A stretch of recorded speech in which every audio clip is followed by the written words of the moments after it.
القرآن بلحون العرب جوید القرآن وزینوہ بأحسن الاصوات، قرآن کو تجوید سے پڑھو اور اچھی آوازوں سے مزین کرو.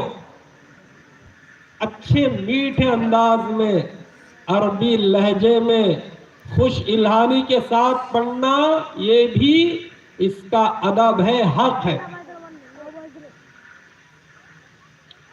قرآن کریم کی تلاوت کے آداب میں سے یہ ہے کہ رونے کی کوشش کرنا. اتلو القرآن وابکو، حدیث پاک کا مفہوم یہ ہے کہ قرآن پڑھتے ہوئے رونے کی کوشش کرو. حضرت امیر خسرو رحمت اللہ علیہ، جو حضرت خواجہ نظام الدین اولیاء رحمت اللہ علیہ کے خلفاء میں سے تھے، وہ تہجد میں روزانہ ایک منزل کی تلاوت کرتے تھے. ہمارے اسلاف کا یہی معمول رہا ہے. آپ صحابہ کے حالات کو پڑھتے ہیں تو آپ کو یہ نظر آئے گا کہ صحابہ کرام، ہمارے اسلاف، وہ ایک ہفتے میں 7 دن کے اندر پورا قرآن مکمل کر لیتے تھے. تو حضرت امیر خسرو رحمت اللہ علیہ جب تلاوت کرتے تھے نا تو پوری تلاوت کے اندر وہ روتے تھے، گریہ طاری ہوتا تھا. اللہ نے ایسا درد دیا تھا.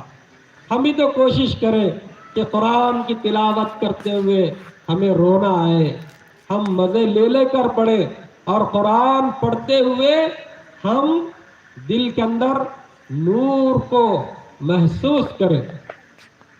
اللہ تعالیٰ نے ایمان والوں کی ایک صفات بیان کی ہے، انما المؤمنون الذین اذا ذکر اللہ وجلت، کے دلوں میں خشیت الہی ایسی ہوتی ہے کہ جب اللہ کا نام لیا جاتا ہے تو وہ تڑپ اٹھتے ہیں.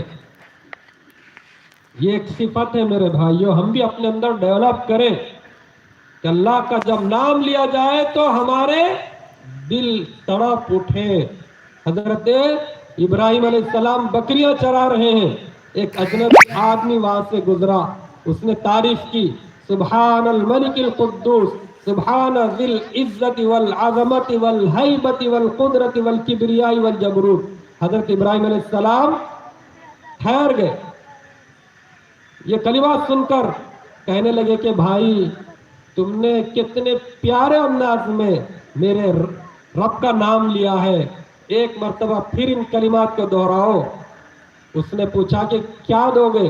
کہا کہ آدھا ریوڑ تمہاری نظر. اس نے پھر یہ کلمات دہرائے.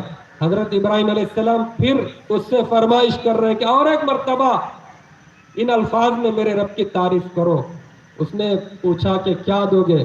کہنے لگے کہ باقی آدھا ریوڑ تمہارے نظر. اس نے پھر تعریف کی. حضرت ابراہیم علیہ السلام کا دل مچل اٹھا. وہ چاہ رہے تھے کہ اللہ یہ بندہ آپ کی تعریف کرتا رہے، میں سنتا رہوں. ارے بھائی اور ایک مرتبہ میرے رب کی تعریف کرو نا. جناب اب تو آپ کے پاس بکریاں بھی نہیں ہیں، کیا دو گے؟ اس کے دام، اس کا عوض کیا ملے گا مجھے؟ کہنے لگے کہ میں بکریاں چرا دیا کروں گا، چرواہا بن جاؤں گا، بس تم میرے رب کی تعریف کرو. اس نے کہا، اس اجنبی نے کہا، مبارک مبارک ابراہیم، میں اصل میں فرشتہ ہوں، اللہ نے مجھے آپ کے پاس بھیجا ہے کہ جاؤ میرے ابراہیم کے سامنے جا کر تم میری تعریف کرو، میرا نام لو، دیکھو کہ وہ میرے نام کے اوپر کیا دام لگاتا ہے. جن کے دلوں میں اللہ کی محبت ہوتی ہے، معرفت کی شمع جن کے دلوں میں روشن ہوتی ہے، جو لوگ اپنے دلوں کو خشیت الہی، عظمت الہی سے آباد رکھتے ہیں، پھر وہ اللہ کے نام پر قربان ہو جاتے ہیں. حضرت شاہ عطا اللہ بخاری رحمت اللہ علیہ، انگریزوں نے ان کو جیل میں بند کر دیا تھا.